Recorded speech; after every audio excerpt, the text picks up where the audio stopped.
process. Colleagues, maybe just to set the scene for this event and draw us to this important gathering, but where we are regionally. Our region is really the last frontier. Geographically, the Pacific is the largest ocean continent on our planet. A vast blanket of ocean that many in our policy and our governance spaces like to refer or term as our blue Pacific. On the onset, it is a region that is often seen as pristine, abundant in resources, least developed or developing, with governance structures that easily facilitate external development agendas. Colleagues, at present, our region is heavily contested. Everyone wants a piece of our blue Pacific. And the rush to secure the Pacific at times often conflicts with how we as a regional collective inform this narrative of blue Pacific. We are already under the growing pressure of external development agendas. From the brown economic narrative to the days of green economy, an economic framework that sings the same tunes of green solution aimed at reducing environmental risks and ecological scarcities while promoting sustainable development without degrading the ocean or the environment. Colleagues, the last decade has introduced another development agenda. Our region is now fronted with blue economy, and it narrates a market-based solution, and it informs an agenda. As the ocean is our largest continent, we are forced to assume, as Pacific people, the driver's seat. With the rush to adopt and engage ocean-based economic solutions under this blue economy, we must be conscious of the rush to explore and exploit deep sea minerals on our ocean floor, commercial fishing against depleting stocks, and the expansion of science into marine genetic resources. In addition, the concerns of infrastructure buildup in our region that facilitates the use of the ocean, undersea cables, shipping lanes, and deep water ports, to name a few, to now the very functions of the ocean itself at a molecular level in sequestering carbon. Colleagues, the findings of this report, which will be discussed in detail by our panel this evening, reminds me of the same conversations NGO partners and movements back in Papua New Guinea and the Solomon Islands had around terrestrial carbon or land-based carbon decades ago. Carbon markets have largely failed to deliver justice and benefits to communities, as in the case of Papua New Guinea, where I come from, and our neighboring Solomon Islands. Just to reflect on a few of the case studies in Papua New Guinea and Solomon Islands, through land-based carbon trade-offs, we have seen communities who have led to register traditional customary land to engage in economic opportunities in carbon trading. Most of these economic initiatives lacked proper policing to protect communities and our indigenous people, and as a result, exposing some of our communities to engage directly with foreign investors. Communities were engaged with middleman agents, stockbrokers out of Australia and Singapore, yet heavy emitters continue to justify emissions based on these trade-offs with agents who get a large cut and communities who continue to conflict over customary land administration. There is an escalating trend for indigenous inclusion. I think we're all familiar with every development agenda, be it internationally, regionally, and nationally. There is this heavy push to be inclusive of indigenous people. Colleagues, this needs to be interrogated.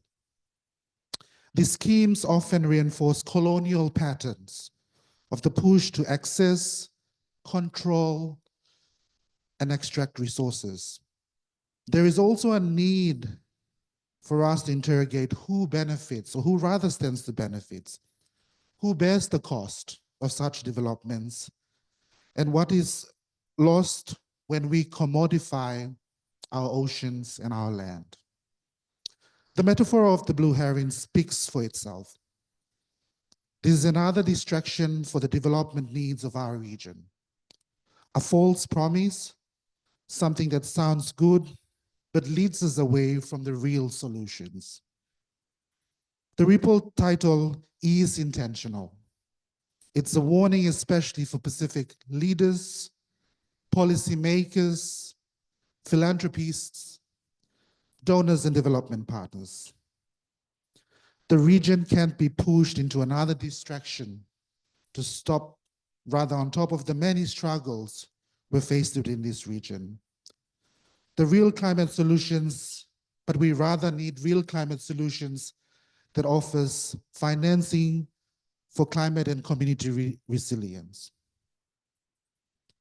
Colleagues, I'm honored to declare the launch of this report on behalf of PANG and our collective partners. And this is the very first step PANG enters into the climate space.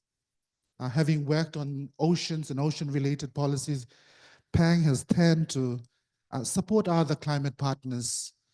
But this is the very first report that we are entering the space of climate and that calls for climate justice. With that, in conclusion, I am honored to declare this report launched.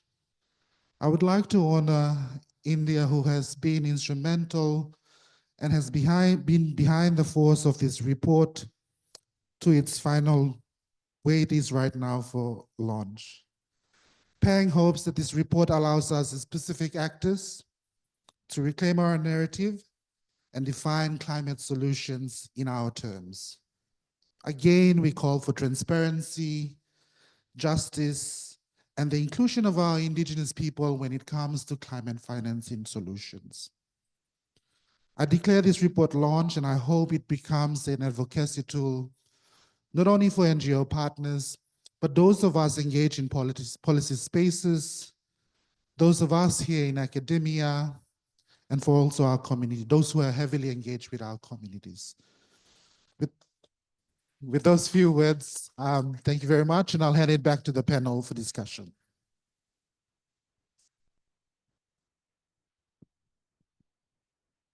Binakawalevu Joey for grounding us with that clear and powerful message and for officially launching the Blue Herrings. I think your invitation with those opening remarks that it's not just a report. It can serve as a compass and a call to action and to protect what we hold sacred. Now that the official launch is out of the way, we will now start to shift into having a bit of a conversation and a dialogue. So just with the structure that we have put in place for tonight, we will shortly hear from the lead author of the report to just spend a bit of time to unpack what is actually in the report. We will then introduce our panelists of experts and speakers that we will be sharing with us some of their wisdom and some of their suggestions on how we can start to internalize this in the respective work that we do in the region, but also start to imagine a different type of conversations for how we show up in society with the information hopefully you'll be equipped with after today. There is a structure that we are suggesting just so for the purpose of the audience, both in the room and online. If you have questions, please sit with them. There will be time for question and answers. For those that are dialing in virtually, please feel free to drop in your comments or your questions on the Zoom, and we will be monitoring that. There are three areas that we are going to discuss with the panel. The first round of discussion is really around trying to have an understanding about what the problem is, what really is at stake, what's at risk, why this report. So we'll have a bit of a first round of conversation with the panel on that.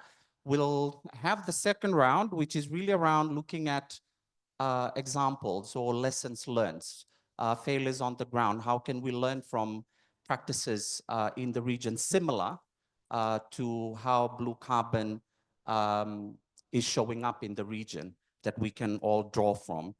And then the last round of conversation is really around the sort of the alternative. I think on one question that I would invite all of you to sit with, um, if you get to the point at the end of this dialogue and you start questioning blue carbon as a false solution, that's an important first step. I would encourage you to also be curious around thinking about, if not blue carbon, what else? What's the alternative? And I'm hoping that that's the space that we can land to for this first round of dialogue. And the invitation from Pang and the partners, that there will be more spaces to deepen some of the conversation. And this is just the first attempt to bring different stakeholders into the room. So with that, I will invite India, who is the lead author for this report, to just share a bit about what the actual report is and some of our findings. Please, if we can give a round of applause to India.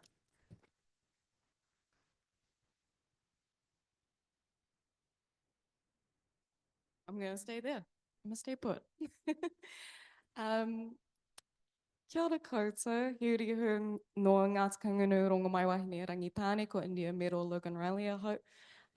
So my name is India. I come from 3 nations on the east coast of the North Island of Aotearoa, colonially known as New Zealand.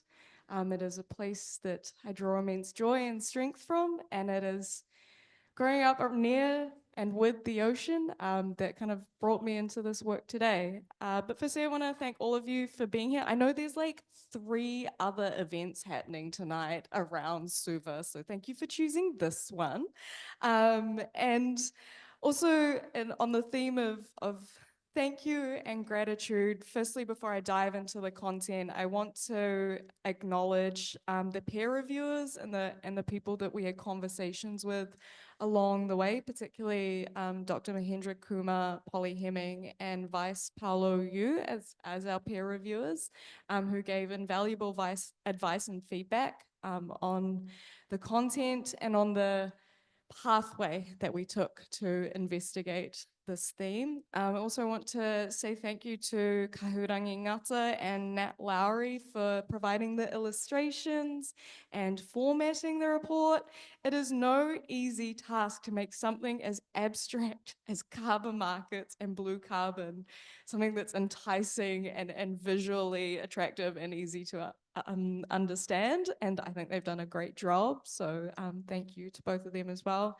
And of course, thank you to the team at Pang for listening to me talk about this for the last 9 months and hear all about these technical things that we're going to dive into. And thank you to my manager, Adam, who's joining online as well, for coming on this journey pretty closely as we prepared ourselves and wrote this report. But firstly, before I dive into this, I just want to do a sense check in the room. Can you please raise your hand if you know what carbon markets are? Cool, right? It's pretty good. Raise your hand again if you feel like confident in how you understand how they work. Yeah, cool, that was way lower amount. All right, so we're quickly going to get into it, just so we can understand all the technical jargon that's going to come afterwards, but I'm going to try and keep it as simple as possible.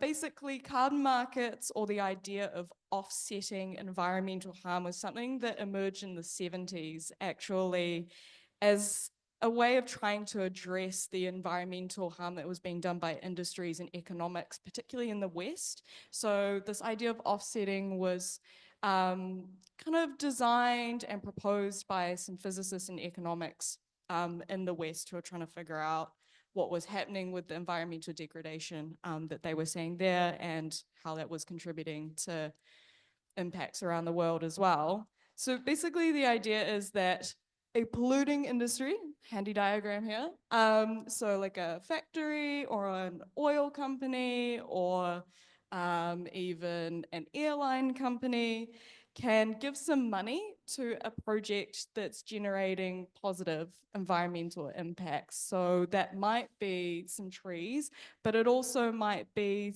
you know, a project where they're switching from a coal plant to some solar panels. So there's a reduction in harm or there is an absorption of the air pollution.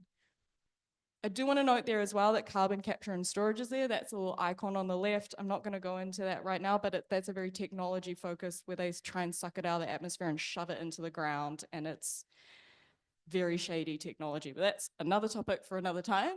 So these companies, these polluting companies give money to these offsetting projects. And in return, those polluting companies get to count that reduction in harm towards the polluting companies' targets. So they get to give money and then they get to be like, we're going to count it towards our emissions reduction, even though they're not actually doing it, they're just giving that money to another community to do it instead. So it's a little swapsies, it's a little buyout sort of thing. I hope that makes sense. But basically we decided to investigate this because there are escalating calls, funding, programs, incentives for marine ecosystems to be included in this. So marine ecosystems aren't included at the moment. They're about to be though. That's the proposal that's on the table. And that's something significantly relevant to Pacific communities. And so basically the idea is that this is a whole win-win scenario. Communities get money, pollution is reduced, is the kind of language that we're being proposed with in the region. So the likes of the World Bank, I'm just going to read a quote here. So they're saying that carbon trading will provide a better quality of life and job creation for vulnerable groups, including women and Indigenous peoples and local communities. That's us, right? That is deeply relevant. We are now the target audience for these kinds of solutions. There is a hyper focus on the activity of Indigenous communities. And that these carbon markets will unlock environmental restoration, emissions reduction, and economic well-being. So we're like, okay, we need to dig into these to see if that's really going to stack up. And the approach that we took was very intentional. We wanted to assess these claims based on Pacific governance and economic values that centers our obligation to take care of the ocean as a relation, as kin, that our systems of knowledge and socioeconomic understandings are legitimate enough to be able to use as a standard to critique solutions that are coming from outside the region. And so what do carbon markets mean? What does the inclusion of marine ecosystems mean in terms of upholding our ocean guardianship obligations?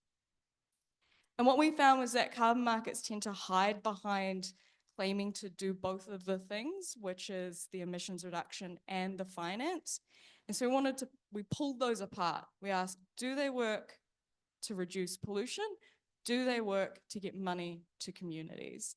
And so we drew a lot on the experience from terrestrial carbon markets, so that's forests and that kind of thing.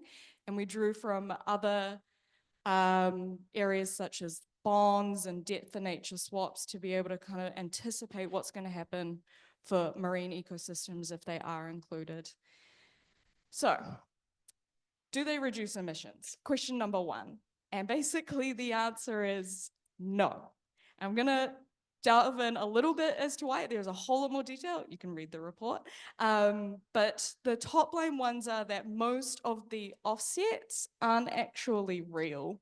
So they have to represent additional environmental restoration, but That's not to say that ecosystems aren't real and that they're not doing the most incredible work to keep us alive already, but that 75% of carbon credits that are sourced from ecosystems say they represent absorption because if they weren't protected as a carbon project, they would be logged or something like that. And actually those claims of a threat tend to be made up.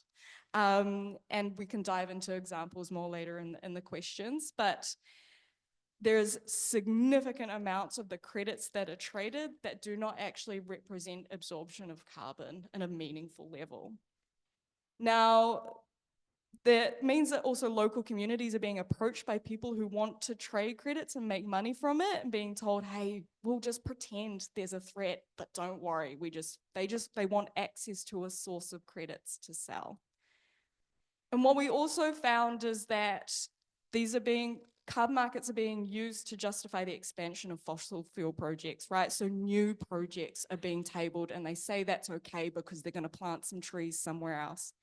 But if those credits aren't actually real, or if a climate disaster comes through and wipes that mangrove plantation out, then actually what we're seeing is a net increase in emissions that are being justified by carbon markets. And it doesn't account for other forms of pollution. That's the thing that I've really struggled with in this process. As approaching nature as an equation doesn't account for the health impacts that happen from, fossil fuel pollution for communities that live around an oil rig. It doesn't account for water contamination of a river that tailings are being put into, or for the giant hole in the ground from a coal mine. That doesn't magically disappear because there's offsets of just the emissions into the atmosphere. And that's something for me coming from Aotearoa. I don't want carbon projects or a giant coal mine in my region to suddenly be made to be okay because they've paid for some seagrass to be planted in another island country. That doesn't uphold ocean guardianship in terms of our wider Pacific family. And so we have an inter-Indigenous obligation to really hone in on that particular impact of the fossil fuel industry. So that's that piece. There's more, but I'll leave you guys to read the report. The other one is that question of, does it actually get money to frontline communities who are taking care of these forests? And the answer is, you can guess, right? It's no. And that's because when you take a market-based approach, you invite instability into that income stream. Markets are inherently unstable. Someone decides they don't want to buy something anymore. You can't keep getting that money. And that's actually already happened in carbon market schemes in the past. Under the previous iterations of global government trading of carbon credits, the demand bottomed out during the global recession, 2007, 2008. So poorer countries were left with their income streams from credits unfulfilled. When a wealthier country decides to change their priorities, their income stream is gone, right? And that was something that we found in the data and the research and all the articles written by people who want to do marine credit trading, is they don't talk about the fact that if emissions are meant to come down drastically over the next 20, 30 years, the amount of air pollution that can be offset will shrink. So we're setting up communities to depend on an income stream that's not even going to last a generation. It shouldn't last, and if it is, we have to question what carbon markets are actually being used for by polluters. And that's the heartbreaking thing, is our communities are having to choose between logging or mining or carbon speculation, whereas actually there needs to be better options on the table, that there has to be a broader range of choice founded in climate justice rather than these unstable incomes that aren't going to pan out long term anyway. The last point I want to bring up is viability. And this we've only kind of started to come across in the last few months of the research, is that there are carbon project developers, so people who want to take a local ecosystem and sell credits from it, who are struggling to make those projects viable because investors are looking for ecosystems and habitats, mangrove areas or seagrass or coral areas that absorb a lot more carbon than what those ecosystems can actually do. And so investors are much more likely to invest in larger industrial projects than they are local community ecosystem restoration, because they're wanting 8, 10, 12 times the amount. Otherwise, they're not even going to give the money. And so what some carbon project developers have found is that the majority of marine ecosystems will never meet that standard. So I was looking at figures of like $100 billion a year can be made from incorporating marine ecosystems as a complete fabrication. I know I sound like a little bit like a conspiracy theorist, but like after digging into the numbers, it really does not stack up. And it's really concerning that people who are proposing this as a solution are also not being upfront with our communities about the actual risks that are going to take place. The last one is something that we know has happened and will happen in our ocean spaces, and that's around Indigenous guardianship and land tenure and ocean tenure. Carbon markets have already driven the displacement of Indigenous communities from their lands by governments who want to be able to sell credits from it. That has happened. It has happened several times over around the world, to the point where they had to develop a complaint mechanism for Indigenous communities to be able to bring their claims. But once you're displaced, it's really hard to get back, especially when the government continues to keep you off your land. And actually, the World Forum of Fish Harvesters and Fish Workers has recently come out against blue carbon expansion because it will cause displacement problems in the ocean tenure space, which is already more kind of unstable than even land tenure is. And as Pacific peoples, access to the ocean is a lifeline.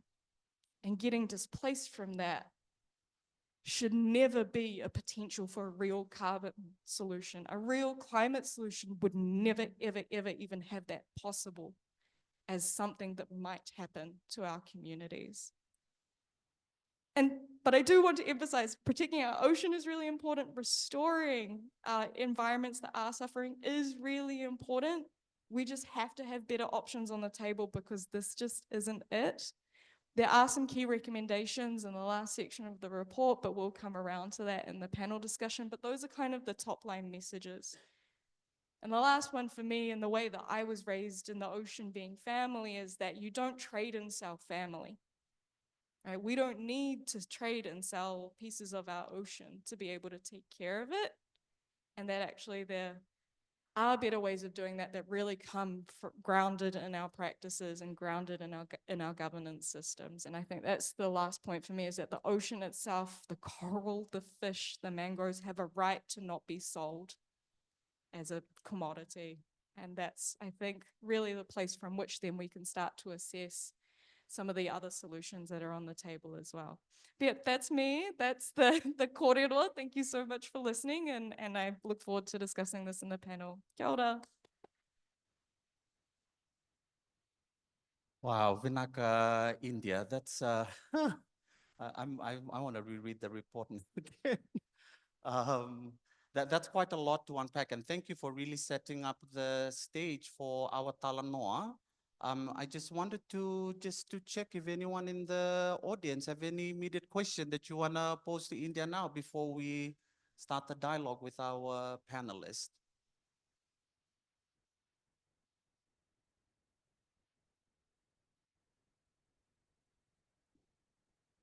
Nisambula Vinaka and the final.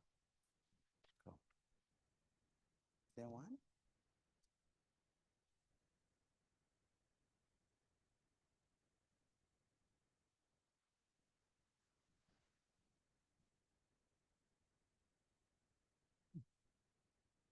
You've highlighted the problems very well, but I'm waiting to hear whether you have any solutions.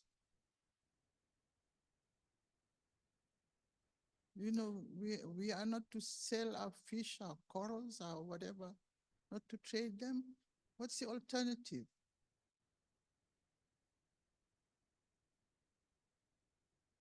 Vinaka, and if you now, we will have a round of discussion from our panel around the alternative question and what else is should be on the table for consideration of the Pacific. Vinaka, for raising that question. Do you have any other from the?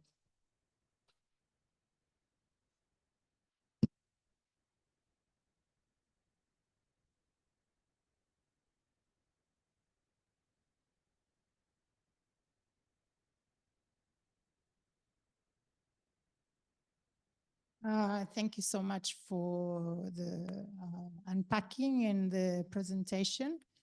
I come from a small community which is really trying to do blue carbon at the moment. So this kind of throws me off, I would say, in terms of what is the alternative for us? Because right now we're fighting a logging company for the same piece of area. And we know for sure that we don't really get anything out of logging. And the amount of, I don't really want to use the word corruption, but that is basically what it is, that's within the system that ends up giving communities almost nothing through logging is something that we don't want. And so what we're looking at is not necessarily blue carbon, but just carbon credits for our small plot of forest. And so I guess I am thinking in terms of what's the alternative, but also thinking when you say that this doesn't, on the first point you were talking about, that I hope that it doesn't help reduce emission. I didn't quite get that. Maybe you can explain that a little bit more so that, I mean, I understand what is meant by people, you know, like the carbon credits are not helping to reduce the emission when, you know, when you think about the cycle, you expect that it would be reducing emissions, but I guess. Thank you. Vinaka, Dr. Katie. Yeah, so we'll probably just address that question just for clarification from India before we go into the panel conversation, because I think to get to the point of what the alternative is, we're suggesting that we unpack a bit around how this shows up in the region, and to deepen a bit of an understanding around the risk, to deepen some of the examples and areas that India has shared. But if you can just respond quickly, Dr. Katie. Yeah, we'll get to the alternatives, but so at best, if all the ecosystems that are doing carbon trading are legitimately threatened, it will just maintain the status quo of emissions, the level stays the same. But the really difficult thing in terms of now we're in like a climate crisis era is that the more carbon there is in the atmosphere, the less carbon trees and other ecosystems can actually absorb.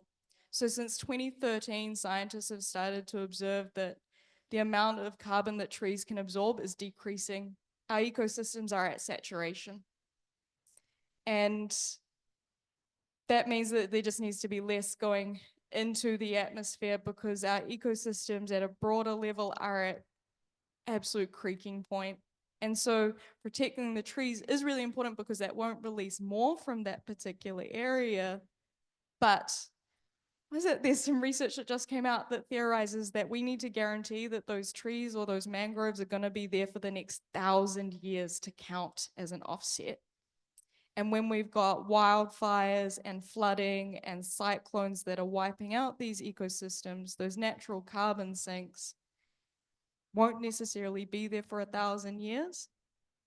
And I think that's the really critical thing here, is that some of that science piece starts to really demonstrate the fragility that our ecosystems are currently at, and that a fossil fuel company should really just be doing less fossil fuels rather than looking for offsets as well.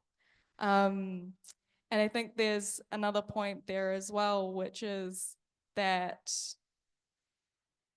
some of the other offsets also come from like technology switches and stuff like that. And those are also super complicated and nuanced, and they don't actually necessarily switch out the amount of emissions that they say they are. There are lots of just very generalized science and very generalized modeling that happens. And that's, I think, the really hard thing as well, is that when we boil down our ecosystems to just simply what they absorb, that then cuts out the inherent value that they also contribute in many other ways through subsistence and resources and being a home for the insects and the birds and all the other things. When we turn it just into an equation conversation, that all just gets completely cut out. And even as an equation, it's not necessarily going to fully work. And even those who advocate for carbon markets, even those who design them, said it should only ever have been a stopgap.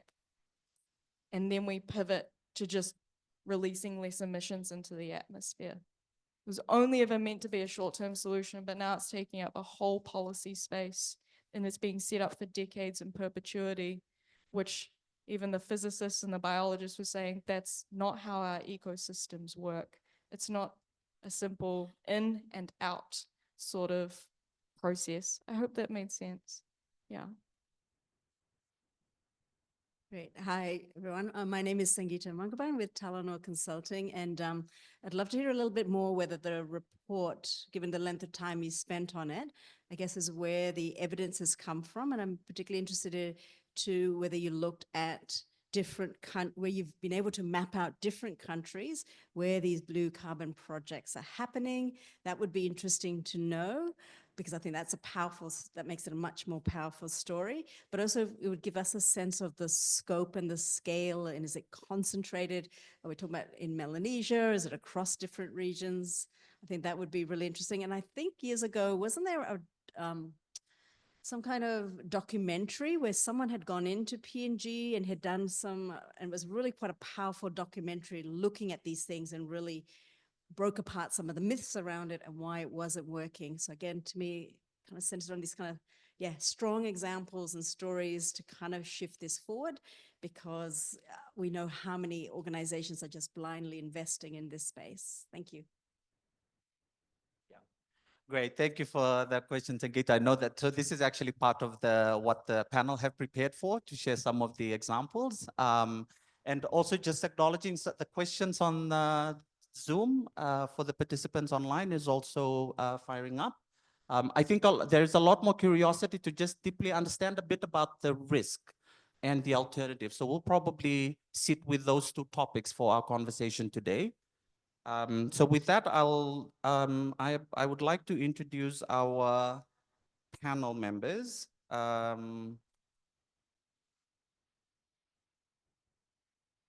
So we have Dr. Rufino Varela from the Pacific Island Climate Action Network, PCAN, who have had years of experience in regional policy and has been a strong voice in safeguarding Pacific issues in climate negotiations globally. So we're very happy to have Dr. Varela here with us.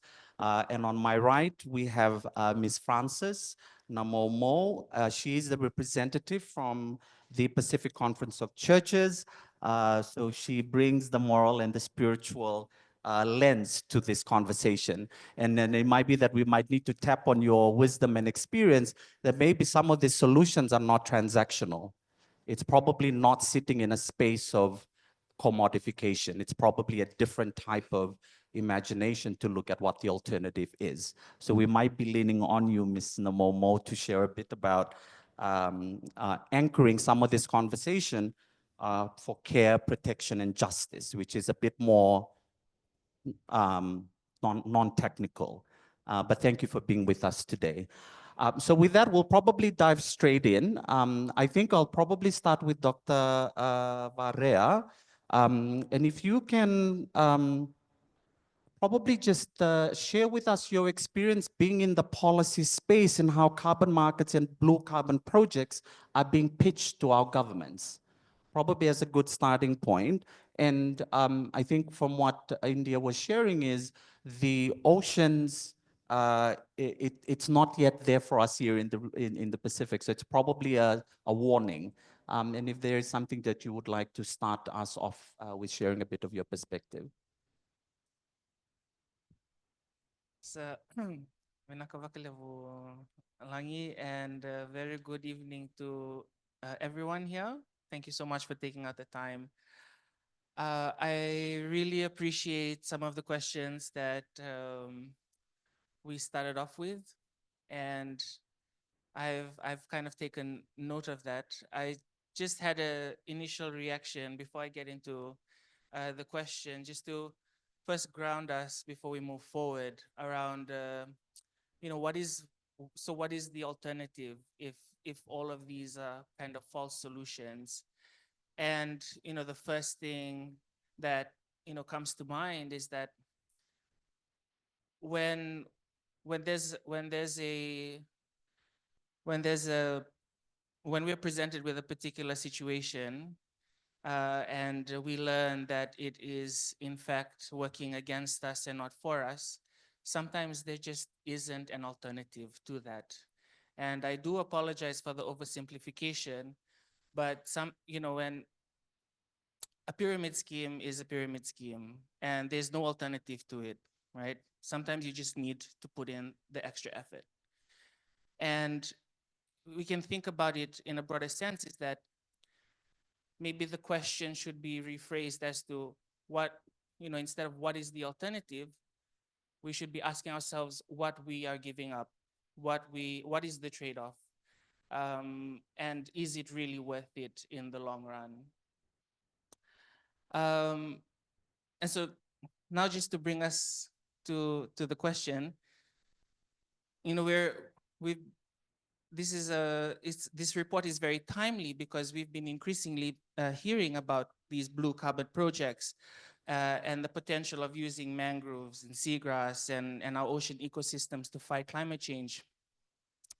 And like India said, these are often presented to us by international groups, by consultants, and even some conservation organizations as a win-win. Now, the idea sounds good. And it's always pitched in two ways. The first one is that it brings in new money, right? It could bring in much needed funds to protect our vital coasts, support our communities, especially when promised climate finance from developed nations isn't really showing up right now. We're not seeing it. And the second is climate action. It allows us to use our unique blue assets to help the world by storing carbon. And this all sounds appealing. Our experiences, especially looking at similar projects involving terrestrial carbon markets, tell us that we actually really need to be careful. We need to take a step back and think about this properly. The attractive picture often, hides some serious potential downsides. And before we jump into these fully, we need to make sure that we are fully informed, we are properly informed. The core idea is that companies pollute somewhere else, pays us to store the carbon here, and then it balances out. It sounds so simple, but does it? A lot of research shows that many carbon credits, especially those based on avoiding deforestation, so we'll pay you not to deforest this particular piece of land, it might not even represent real emission cuts. And this report and similar studies like it suggest that over 90% of specific rainforest credits were basically worthless. If the credits aren't real, these markets become a dangerous loophole. They act like a permission slip, yes, for wealthy countries and big companies to keep polluting, all the while claiming that they are taking climate action. And this makes it really hard for us to reach our climate goal of limiting warming to 1.5 degrees Celsius. The Pacific has been saying this for so long, 1.5 to stay alive. Yes, now we've surpass that consistently. And the idea of a steady income, the income stream, it's very tempting. But these carbon markets are also very unstable. Prices crashed suddenly just 2 days ago or 3 days ago. The global market completely crashed. People lost billions of dollars. Demand goes up and down, and buyers often hunt for the cheapest credits. They are not looking for the ones that are the most efficient, the ones that are the most, ecosystem friendly. And that's before we even get into the hidden costs of all of this. And the report really articulates this well. Setting up these projects, it's very complex, it's expensive. There's, measuring, monitoring, all of these things. It's a massive task. And, honestly, some of our ecosystems, our important marine ecosystems, they might not even store that much carbon in a way that investors find profitable.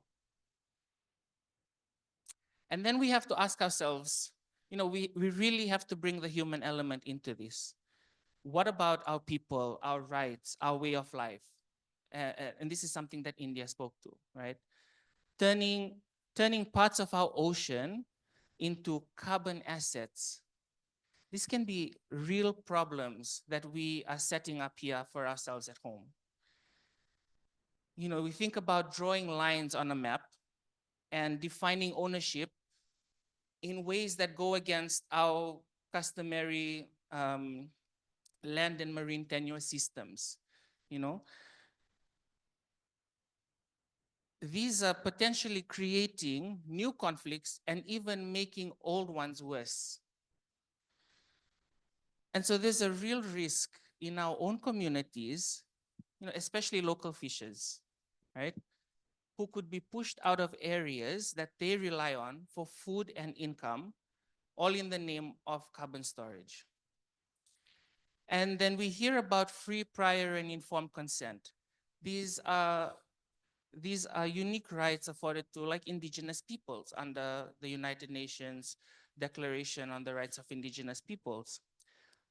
But sadly, we've seen examples, and again, like Joey mentioned, and like what this report highlights, there are terrible cases where forest carbon projects, like in Papua New Guinea, where this is poorly done or ignored, and they've left communities worse off. And this is all before we even bring into the fold the poly crisis, biodiversity loss, pollution. Carbon is only one piece of this puzzle. Our marine ecosystems face so many threats all at once. Carbon markets just focus on carbon storage. That's it. They don't address plastic pollution. They don't address chemical runoffs from agricultural farms. They don't address warming waters, ocean acidification, all these things that harm our very mangroves and seagrass meadows that these projects rely on, these carbon projects. And so offsetting pollution in, let's say, Australia or the United States, it does nothing to stop the local damage that is caused by the industries that are buying these credits. And so, why do countries or companies buy these credits? To offset the emissions? No, it's really just another excuse where they actually need to be making deep, direct cuts into their own fossil fuel use. And so if we sell, and this is another important thing, most countries are party to, let's say, the Paris Agreement. So we're all expected to meet certain commitments. And for us, under our national determined contributions, we need to meet certain reduction targets. And whatever we trade or sell in terms of uh, carbon storage, if we sell it to another country, that country counts it against its NDCs and can say, we are meeting our NDC targets. But countries like ours, we cannot double count. Once that is counted towards another country, it's done. So then that in turn can affect our own NDC reportings as well. So, these are just a few things to kind of think about. I'll pause there because I know that there's quite a few things that we need to unpack. So I'll hand it back. Yeah, thank you. Naka, Dr. Varea, I think you've touched on something quite powerful there. Noting that a lot of these investors or those that are buying, looking to buy this credits, they're looking for the cheapest credits. They really don't care about anything beyond that or the consequences that we have to bear with. I think that I might just sit with that for the time being and probably go to Francis.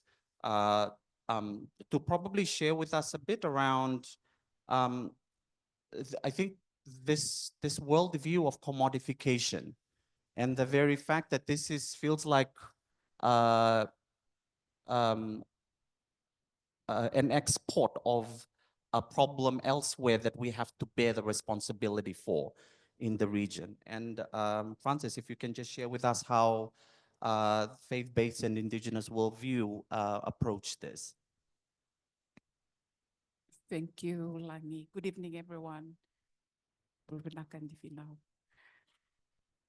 This report, as has mentioned earlier by my other panelists, comes at a very timely, a timely moment, but also crucial one, because it continues to remind us of where we are rooted as Pacific people. And I know each of us may have different journeys to discover this connection or its relationship between ourselves and the ocean and the environment around us. And in our indigenous or faith-based worldviews, the ocean is not just another resource. It is our relative, a space, a sacred space, a gift entrusted to us by God and our ancestors. And just a few months ago, in one of the indigenous panelists like this, where Matuas from around the region were talking about how deep sea mining could also affect our ocean. One of the Matuas from the Northern Pacific talked about the ocean as their grandmother. That's how important this relationship we have, the sacred relationship we have with the ocean. And to commodify this or to put the price tag on it will disrupt or dismantle this sacred relationship. And for the Pacific Conference of Churches or the churches around the region, even around the world, the notion of the earth or the ocean not for sale has been a recurring message that we've continued to amplify. We're not owners, we know that. We are here as caretakers or custodians or stewards of God's creation. And our call is not to extract from the ocean or to gain profit from it, but rather to identify the deep reciprocal relationship with creation, because we know we take what we need and also how do we provide protection to it. So when carbon markets, as what we've are hearing now, and for those who have been hearing this, treats the ocean as a site for profit or emission traders, it violates this intricate relationship or this sacred relationship that we have. And so it disconnects us again, our spirituality, our communal ethics to the ocean, but also what we know has sustained our generations for years, and has continued to sustain us now.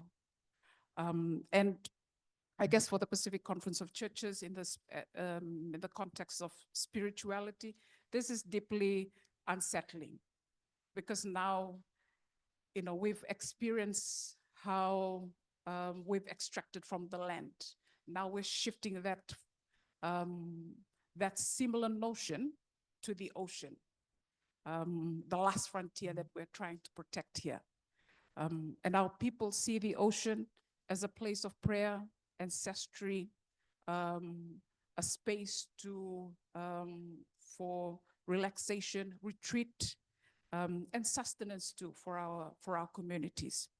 Now, allow the ocean to be commercialized means that the market would cause a spiritual disconnection and cultural harm that you've also heard from the presentation done by other panelists.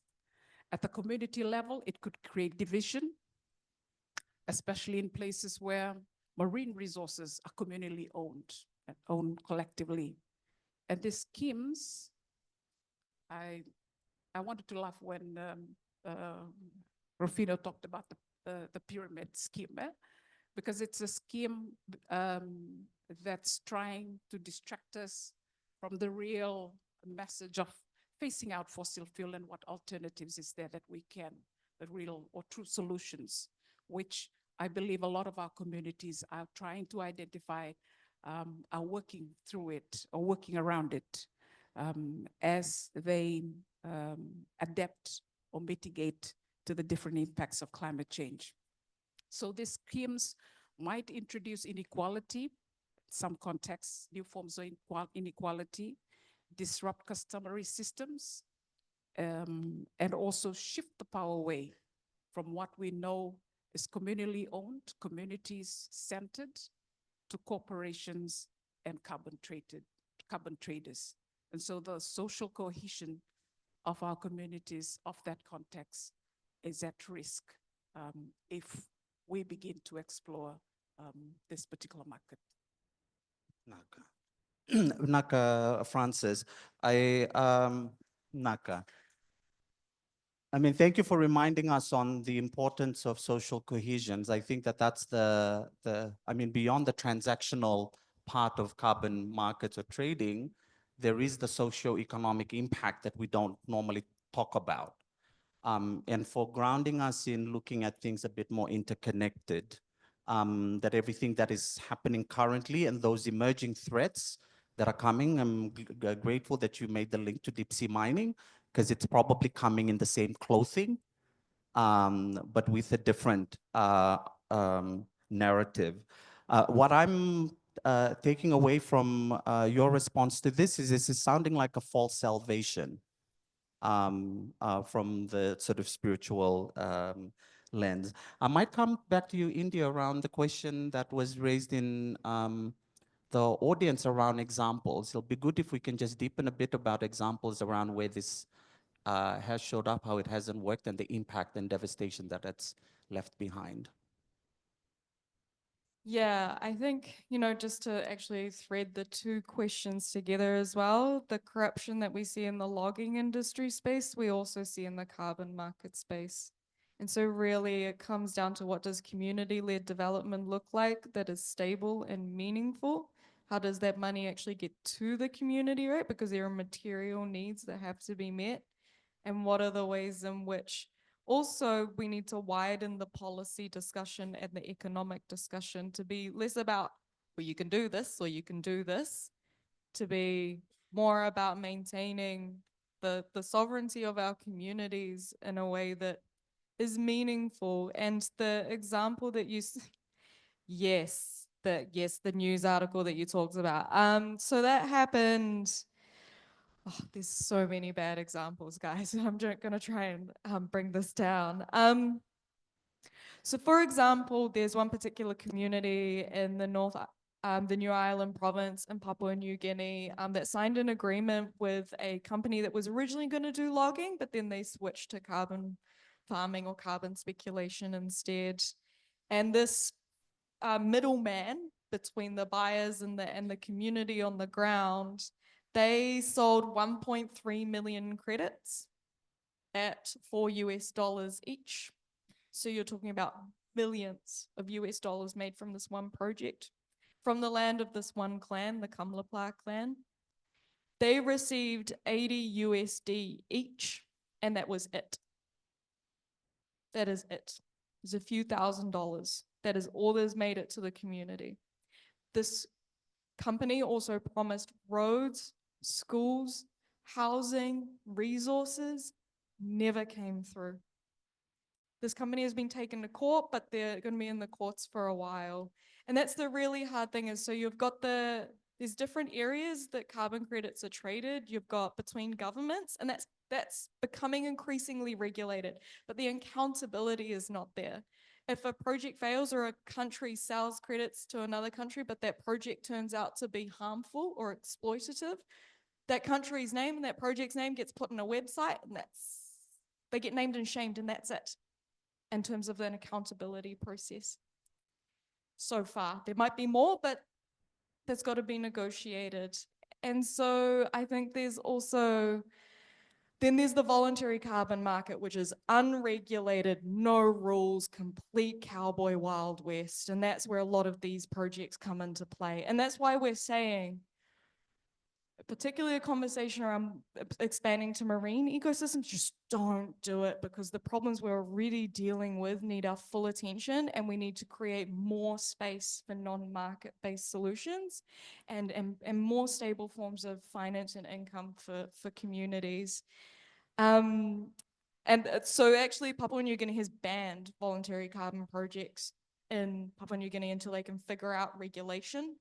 But that's the really tricky thing is there's so many dynamics going on here. There's so many elements to these markets that is like, whoa. We should not be growing this industry to include marine ecosystem. That's just a foreshadow. That's a key recommendation of the report is just hold it for now. Do not expand this industry, because there are a whole bunch of issues that we're coming across. There are so many, there are examples in the report.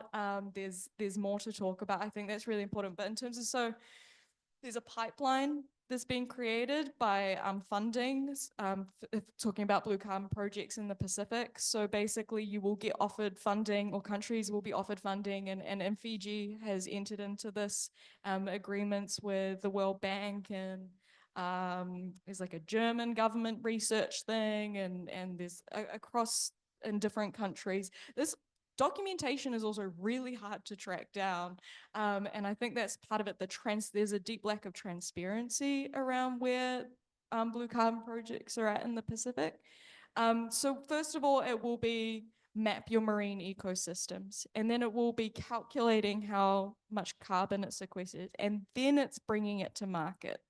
But it's very clear that that's the trajectory. If you get offered money for the first step and the second step, they're very persuasive about going to the third step, right? Which is taking it to market. And so most carbon projects are at the mapping and measuring level. But there are different initiatives. So like Singapore's hosts an institute in partnership with Amazon, the company, to help support the escalation of this in the Pacific. We've also got Indonesia saying, hey, we want to really get into this. And of course that raises questions around whether those mangroves sit in West Papua or not, and what that means for the tenure tensions there. And then of course also local tensions at a domestic level as well. So I hope that starts to answer that conversation. We are finding it really difficult to actually just track down the information at a transparency level, but it also comes down to government capacity, right? To upload the documents, to share the information and that kind of thing. But I think that's being taken advantage of as well. Yeah. Great. Vinak, India, and I also would encourage the members in the room and also virtually, if you have any more examples that you haven't heard that you would like to share, I would encourage you to do it. So I think part of this is also learning from and pulling from other sectors where this might have also occurred. I'm going to try and pivot us now to go and deepen a bit of our conversation around the question around what, but then what? What's the alternative? And I'm going to try and ground us on this is to try and imagine our Pacific communities. Solutions. Alternatives, and think broadly on that front for our panel members on the solution. And I'm going to try and ground us on this if we can imagine what this kind of conversation at a community level. And if I can try and pull together and weave this conversation, the false narrative part, I think you've covered. This showing up as a false solution to the climate crisis, I think the justification is quite strong from the panel, highlighting the social impact. So the social and economic impact, what happens outside of the purely market pyramid scheme is unseen. And that is probably a question around the level of information that is shared, or the level of knowledge that is made available to our countries and our communities for such initiatives. But what is sitting with me at the moment is this can also easily be seen as an economic generating system. Quick, easy money, it's someone else's problem. We have the resources. We are not contributing to climate emission that much. Why not?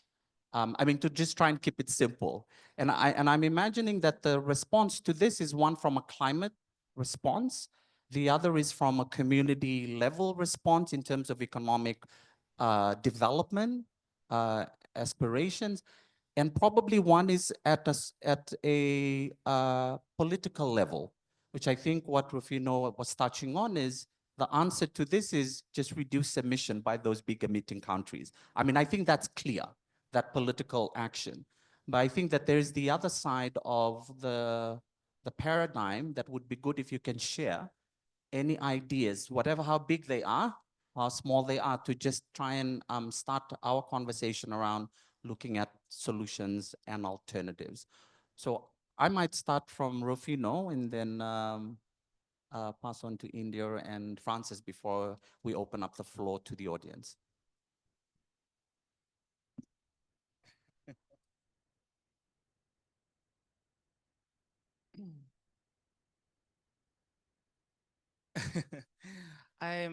Thank you so much, Langi.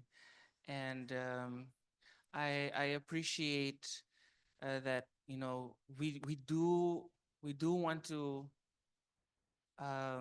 understand what the alternatives and what the solutions are.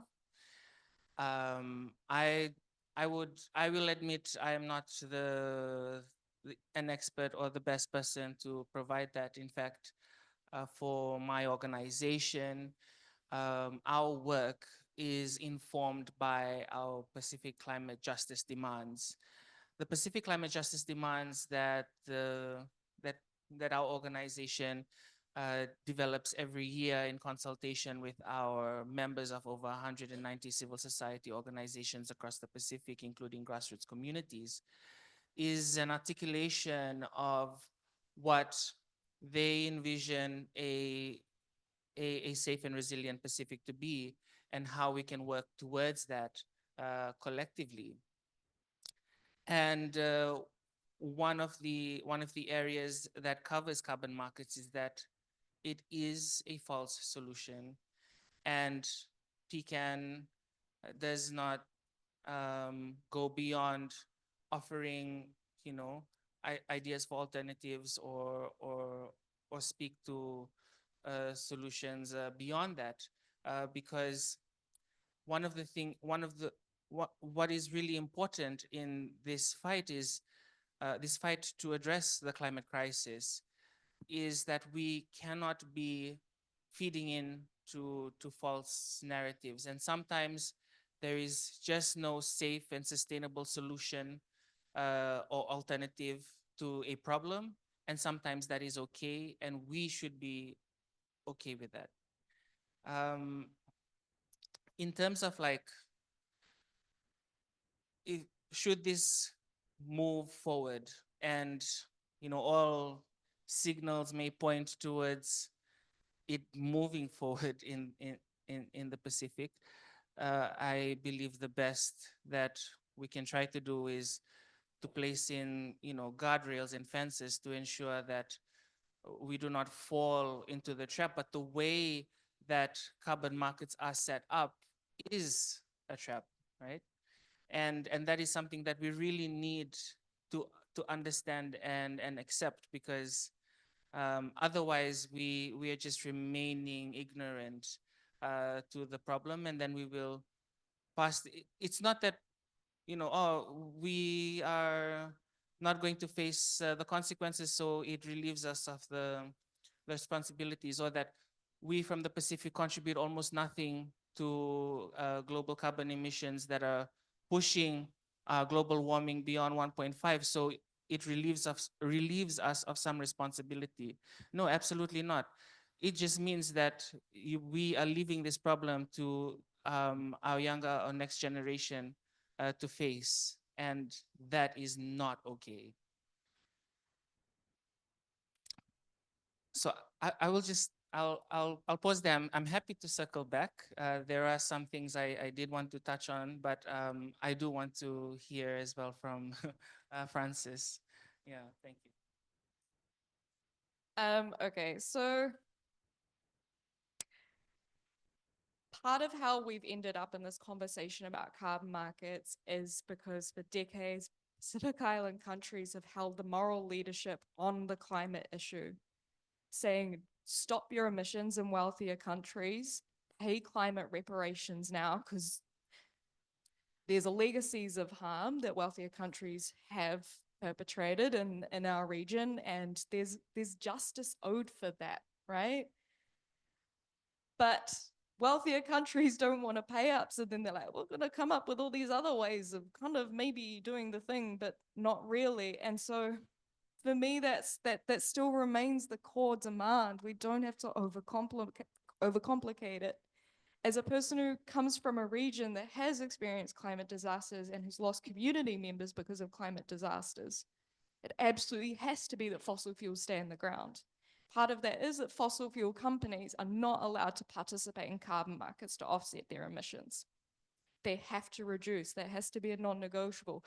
BP has a carbon trading company now, right? They're spreading their profit streams. They know what this means as well. So they're gonna spread their channels. But I think that has to remain an absolute. And we know that climate reparations owed, that loss and damage is owed, and it is owed big time. Wealthier countries have spent the carbon budget, but they won't front to the impacts of what their industries have done, even though they've known for decades, right? At this point, they've known for longer than I've been alive. And the way that I was taught about justice and how we do do justice from a Māori lens is that it isn't just like as a tokenistic, like, you pay up, that there is a deep commitment to not perpetuate the harm as well. And that's kind of just, unfortunately, what carbon markets are allowing to happen, whether we have best intentions for it not to do so. And so I think those two things, just like, that we have to stop thinking about like just how do we make the carbon markets better, but just to raise the conversation, to raise the ambition of the conversation. And I say this as someone who lives in a wealthier country, and I don't mean this in kind of like a pithy sense, that those of us who have ties to wealthier countries also have an obligation to build movements in those spaces that commit to a climate justice approach, that commit to these reparations.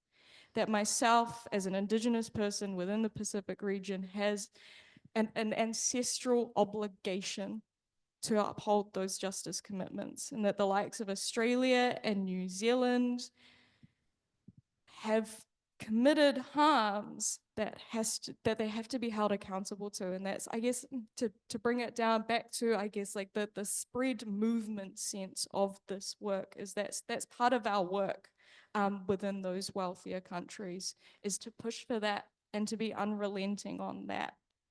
And I think, it comes, there's so much murkiness around carbon markets as you know, supporting Pacific development and that kind of thing. And I can't speak for other communities and other communities' economic pathways. I just really want to emphasize that that conversation has to be broadened and that government leaders have an obligation to broaden that conversation as well. And to follow that through with actual meaningful, tangible outcomes, particularly for our frontline communities. Yeah, I think that's it from me.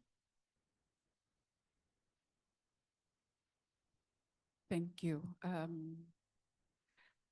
It's deeply complex to find alternatives and solution, even the pressure very immense on communities who are front lines of the impacts of climate change, because they might need to adapt and mitigate.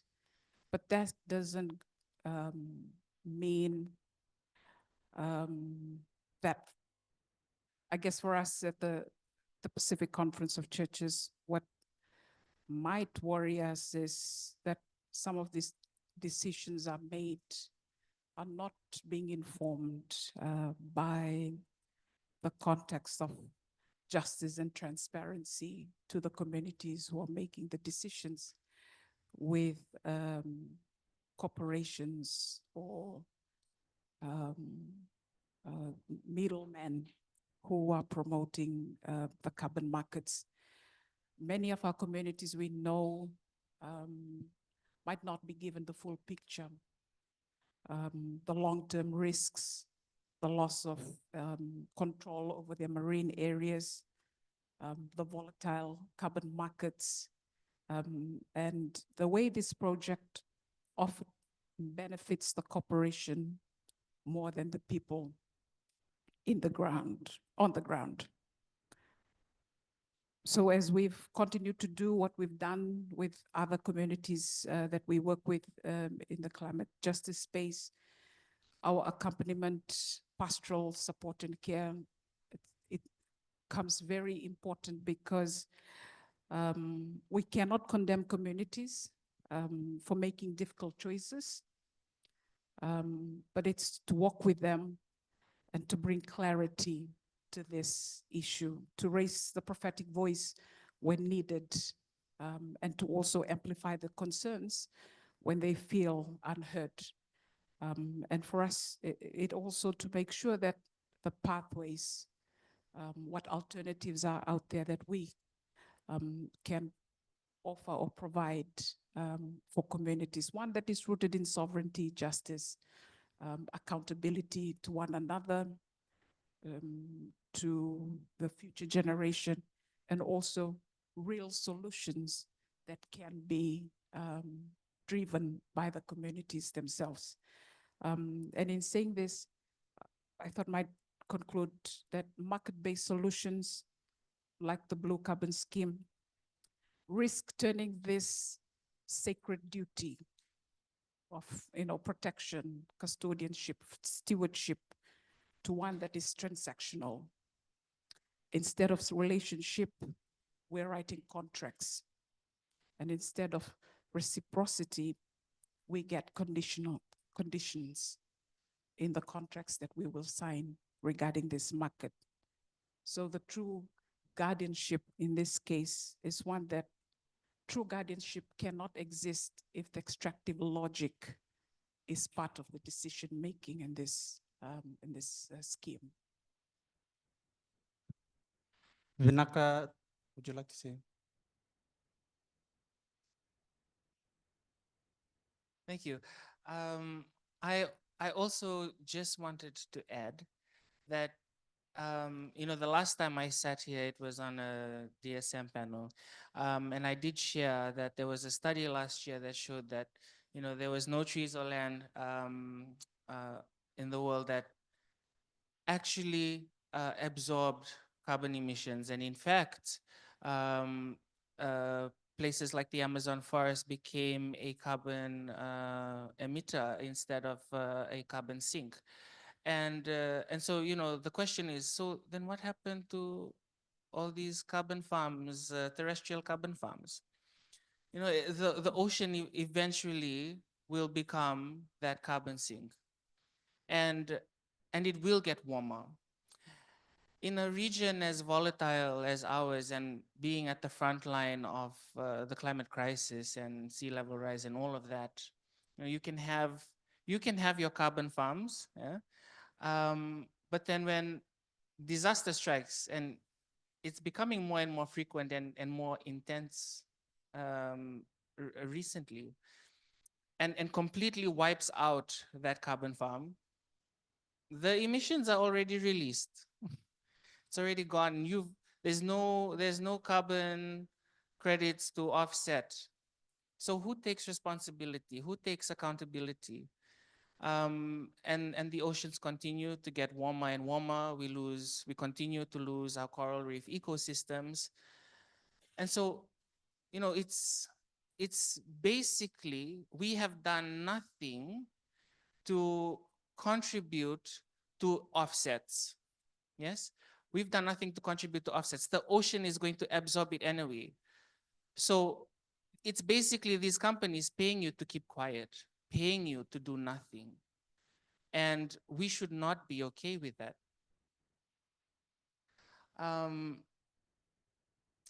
Okay, I'll stop there. Can continue, you know, it's like, I want to hear from the crowd too. Yeah, so we'll pivot a bit and get some questions from the audience. Just a couple of things to, I think, just to position this round of discussion on the question on alternative and action. I think one of the things that you had said, Dr. Varela, around the response to this might be very simple, right? And with what India had said is, let's just keep fossil fuel in the ground. Let's not allow offsets to happen. Let's protect our ocean. That works for us in our side. But because this interest is coming from the outside, the response for the alternative is probably not the market conversation. It's not a carbon market conversation. Probably the alternative conversation is about our development trajectory, whether it's our community or our region. It's probably outside of this. It's probably a conversation about development. And it would be good that we also probably have some of our development practitioners at some point to come in and land some of this deeper societal conversation that needs to happen. So probably with that, we might open up the floor for a few questions and reflection. And we also have a range of comments and questions from the Zoom. So we'll probably start with the floor, and then Epel, if you can read out some of the questions also online. Bula vinaka, everybody, and thank you so much for the discussion. I had a question, but also a bit of a comment. So for my sins, I started life in the UK, helping to do some very small work in the setting up of the EU emissions trading scheme and the heady days of Kyoto, where we thought it was all going to work out. And one of the things that I did to kind of appease my soul was quit my job in 2015 from the climate finance world and set up a social enterprise, taking people hiking into the interior of VT level. So I think that crosses over slightly into, you know, some of the conversation around alternatives, whether that's, you know, agroforestry and carver systems, whether that's regenerative tourism, whatever that pathway looks like. My question, because I've been out of the game for a while, was one about the carbon market side. And obviously, when we had overall caps on emissions as part of a legal framework back 20 years ago, there is a distinction between selling credits within a capped system to the situation where you're looking outside of that cap system and trying to offset. So my question, I guess, is, since that all broke down in terms of the NDC worlds and voluntary targets, it would be really good to know what percentage of the carbon credits are being sourced outside of those cap systems, are being sold into them, if that makes sense. And my view, even back then, was that CDM was a stupid idea, and that if you're going to have any carbon trading schemes at all, they absolutely have to be a capped contained system, and you can't be sourcing credits from the outside of that system if the whole point of it is to reduce emissions in that particular area. So I completely agree with the, the statements around let's just not do it. But I would be interested in knowing how far the system has moved since the days of we've got capped contained emission schemes. So how many credits, for example, in the EU, how much is the EU sourcing credits into the EU emissions trading scheme from outside of that system? Is that known? Is that transparent? Thank you for that question. We might take two more before we'll ask the panel to respond to it. Is anyone else?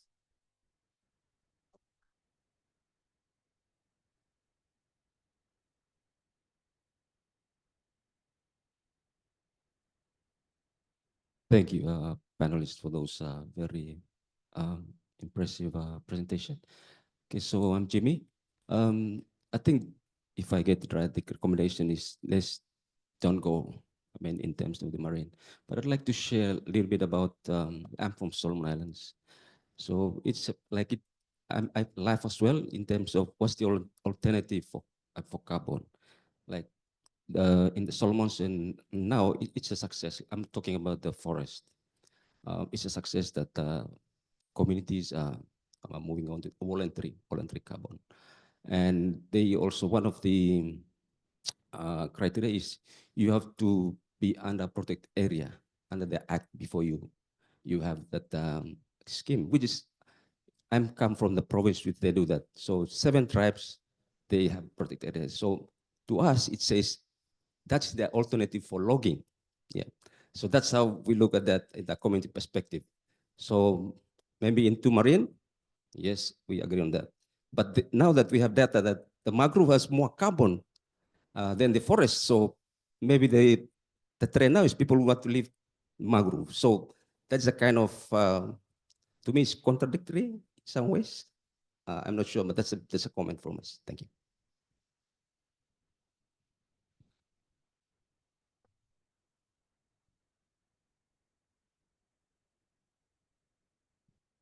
Thank you, panelists. Dr. Varya, I appreciate that your PICAN is purely advisory and you are concerned about climate justice. But you also raised the important question. Your advice needs to be taken into account and acted upon. So how are you doing that with the different countries in the region? And also, Francis, on the ocean, whilst we appreciate the role of the ocean as a issue of social cohesion, and we must not forget that the ocean is a public thoroughfare. It was there long before the airplanes. It was the only way through which we could reach each other, travel from one country to another. So we must always value that role of the ocean, that it's a public thoroughfare. It's for the benefit of everyone in this world. Even though in our country, it's a major source of food and livelihood. And as you highlighted, recreation and all those other stuff. But what I am concerned about, we are all talking about the problems. How do we convert those problems into action? And for many countries in the region, the only people who can convert those problems into action are the governments of the day. For instance, in Fiji, the state owns the ocean, right? So you can't have private arrangements. The state owns the land, although indigenous people like to think that they own 90% of it, but they don't really have control of it because it's all under legislations and regulations. They even own the forests.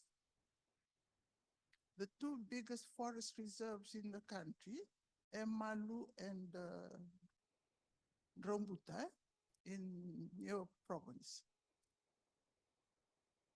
Those forests are leased by the government. So the owners of the, the original owners of the forest or the land don't have any say in the negotiation for carbon trading. Anyway, that negotiation is already settled because they're selling our carbon to the World Bank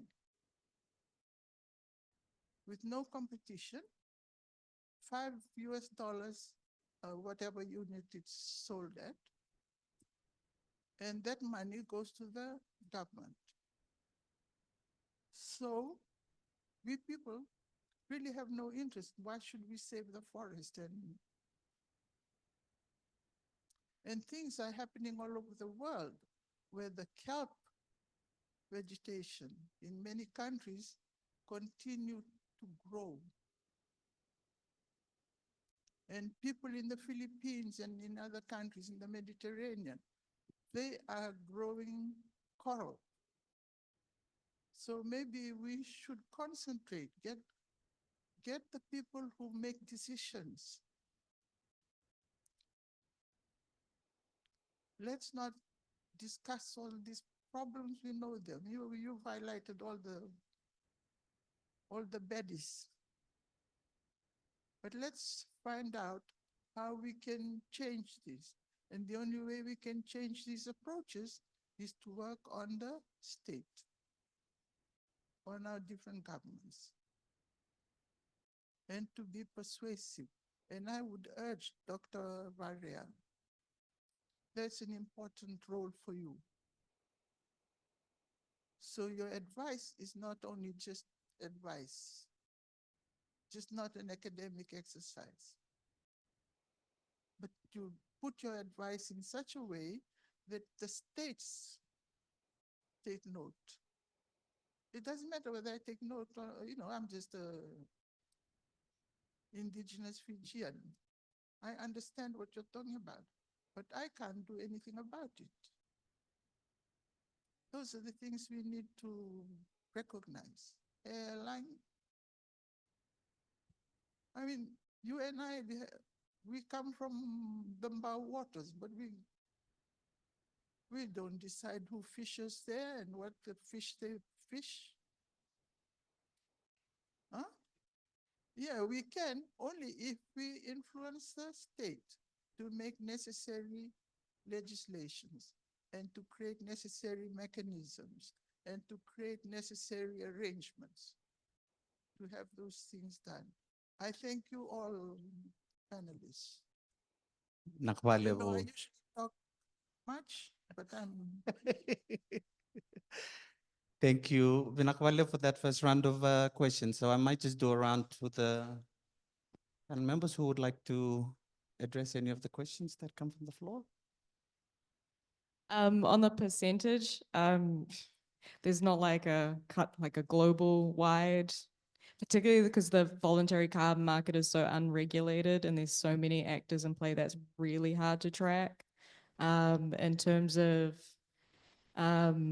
it would have to be like a country by country research process. So I can't actually answer your question, but I can say at least in the New Zealand context that the majority is from overseas offsets. In terms of the NDC, we do have an emissions trading scheme, but they give away free credits every year, so it doesn't really do anything. In fact, the Environment Commissioner in New Zealand has just called for forestry to be taken out of the emissions trading scheme because it doesn't work as an offset and isn't actually driving change. So we're starting to see the needle move even in kind of mainstream Western environmental conversations as well. But it would be really interesting to know that. I'm going to write down that question. Maybe I'll come back to it another time. I think what you've raised, is really important. What is the role of the state in these conversations? What is the role of the state in development? I do believe in, funding for our people, our young people in particular, to be trained up as guardians and to be waged to do that. We had a scheme like that in New Zealand for a few years. They've cut the funding now, but it's led to some really incredible growth of Indigenous leadership and environmental restoration. I think that's on a country by country basis what the role of the state looks like. But also we shouldn't just leave it to markets to be able to provide for environmental guardianship and subsistence. That there is broader questions around how we govern as Pacific peoples. What does Indigenous governance look like? That isn't just trying to pad the market. And I know these are massive conversations, right? But I just want to plant that seed for a country by country basis to have those conversations about the role of state, the role of leadership, the role of village leadership.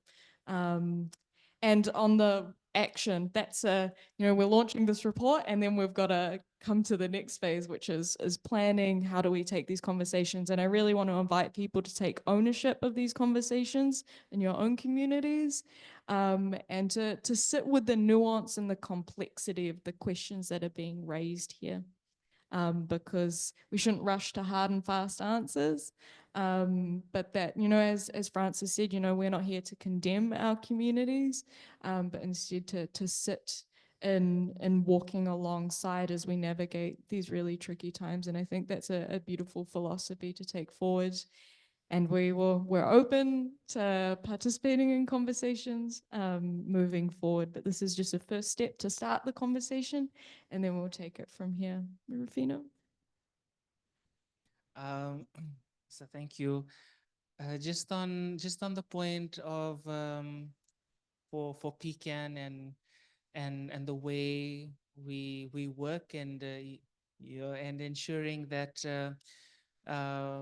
in our advisory role that it is reaching the right people, policymakers, decision makers. So the way Pecan is structured is a node system. So Pecan is a regional node, a regional secretariat, and we have country nodes. We have country nodes in Vanuatu, Solomon Islands, Tuvalu, and Kiribati.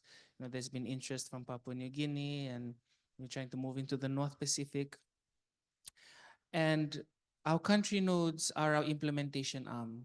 They build the relationships with their governments, and they work closely implementing projects in the communities.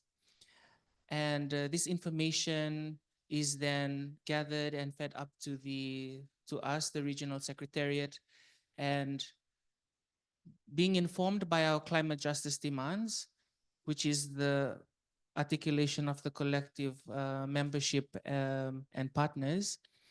It informs our work, and it informs how we are taking the information that is gathered and ensuring that it is embedded within different government negotiations and discussions nationally, regionally, and even internationally.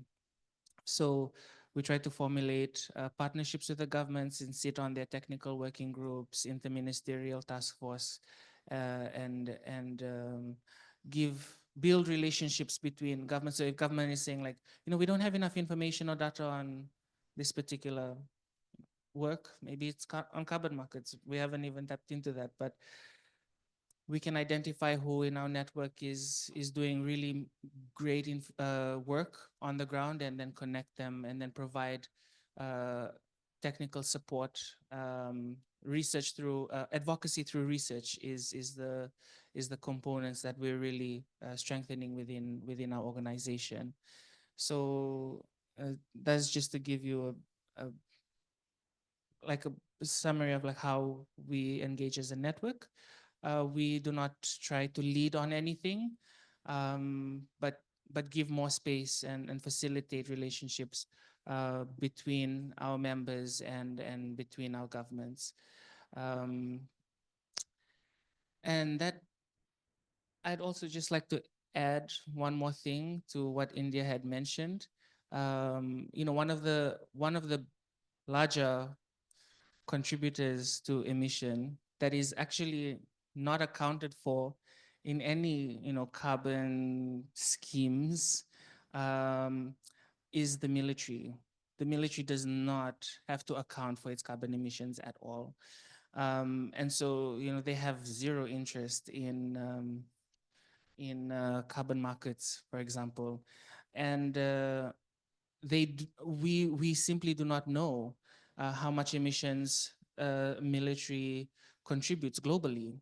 And that's a very important question we need to ask and kind of hold accountable, because militarization in the Pacific is becoming more and more, pronounced. And yeah, I just wanted to put that on everyone's radar if it wasn't already. Thanks.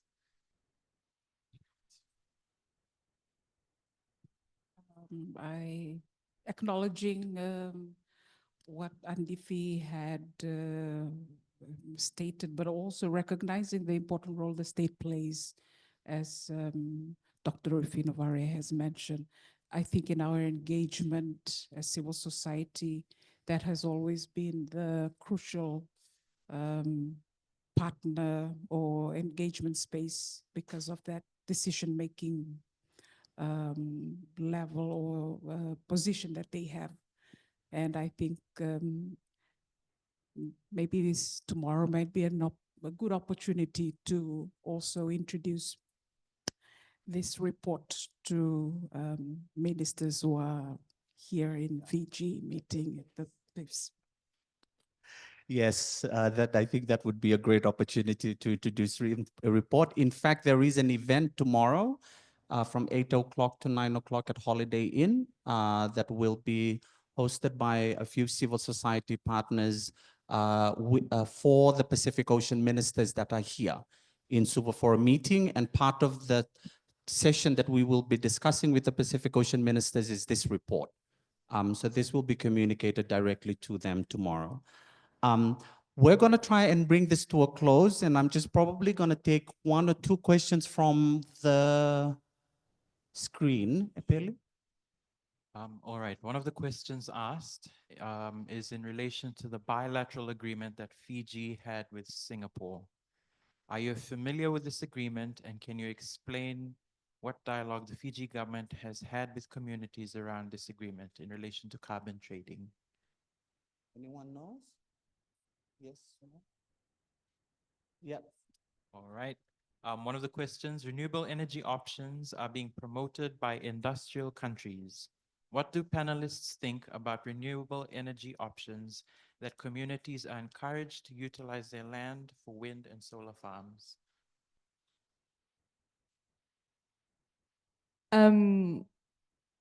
Yeah, I think to zoom out a little bit on the Singapore-Fiji agreement, I don't know much. Again, these documents are really difficult to get our hands on. That's just a recurring theme for this particular situation. We hear whispers of agreements and we see announcements of things being signed, but then the tangibleness is trickier to hunt down, eh? On the renewable energy stuff, to zoom that out to like a land use conversation, I guess is really important. How are we feeding ourselves from our land? How do the animals around us also still have a home? I think, in the wealthier countries as well, they're talking about, nuclear as a renewable energy and stuff like that. And we're like, just what the, like, we have a really strong history in the Pacific of not doing that. So let's hold to that, and let's hold other countries to that as well. But there's also the ways in which energy is used, and I think that it becomes a conversation, how many electric cars versus buses and public transport. But I think also we're so lucky in the Pacific that we have the ocean to use. And I think it's important, like some of our traditional practices that can come back to help reduce the need for energy and electricity as well. Each kind of renewable energy comes with its own trade-off, and I'm not going to get too much into that. It is better than coal and oil and those kinds of things, but each comes with its own trade-off, particularly in terms of minerals. And I'm going to hand over to Rufino here to talk a little bit more about that. I can only speak to the renewable energy options question that industrial countries are promoting. I think it's great that they're promoting it. I think it'll be even better if they can like implement it and really upscale on that end, because yeah, we in the Pacific, we're definitely all for it. I think the change that that we want to see is in those industrial countries. So yeah, I'm for it. I support it. Just the only thing is to add the complexity there around like more indigenous communities being forced to give up their land because there's minerals underneath it to be able to make solar panels to be able to replace the electric cars in industrial countries. Here's the thing, if everyone lived like how people in New Zealand live, then our carbon budget would be blown completely. We'd be way down the 2, 3, 4 degrees of warming. And so I think it becomes a question of energy use and what it's for as well for those industrial countries, not just doing the switch. Great. And I just want to also acknowledge the comment from our one talk from Solomon's around how at a community level, that this can be seen as on the forest front, that this is the alternative to deforestation. And in the ocean, this can be seen as an alternative to commercial fishing or industrial fishing. So I think that this conversation around how we interchangeably use alternatives and solution needs our own space. And I think we need a diverse perspective in the room to have a broader conversation on that. So I'm going to bring a close to this session, and just a few key reflection from my side.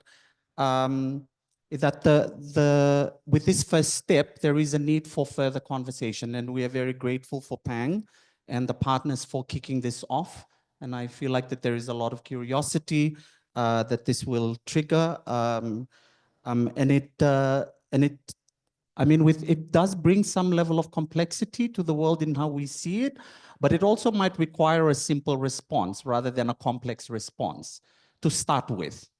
And I'm just noting that it actually requires a multi-stake approach. There's a political response, there's a policy negotiation response, there's a need to be grounded in communities. At the end, I think that space needs to be a lot more visible in the advocacy work. And then there's the bigger conversation about, are we even in control of our development trajectory? Do we even have a say in how things are being done? And that brings a whole range of other questions. I think the invitation is probably to take ownership to design some of this conversation rather than waiting for governments to design this for us, and to create it and to invite them into some of these spaces. So with that, I really want to say a big vinakavakalevu to our incredible panelists for their strength and wisdom and clarity, and for your presence tonight, and for all of the participants, both here and online, to be able to stay with us this long. I think this report makes one thing clear. The Pacific is not for sale. Our ocean is not a carbon sink for others' emissions. I think that's probably a hashtag that I'm going to take away with me. Our ocean is not a carbon sink for others' emissions. Because of the ancestral links that we have, it's deep. It's not transactional. Can't be commodified. And true climate justice isn't just something we can buy, trade, or offset. And for us, it does call the question around, we probably need an element of resistance to this as people of the Pacific. And we need those that are in the policy space, and we need those that are doing political work, and we need those that are in the community. But it does require that intentional look. So you can access the report, the full report on that QR code. Yeah, and we encourage you to read it. Contact details are also on it. And thank you again for joining this important conversation tonight.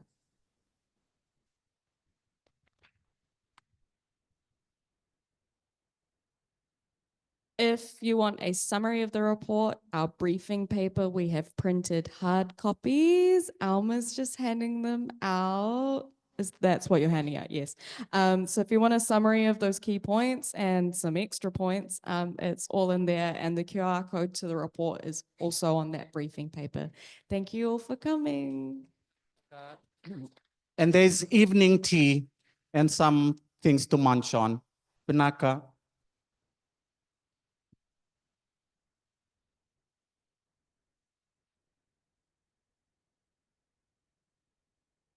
Thank you, Mike, for your.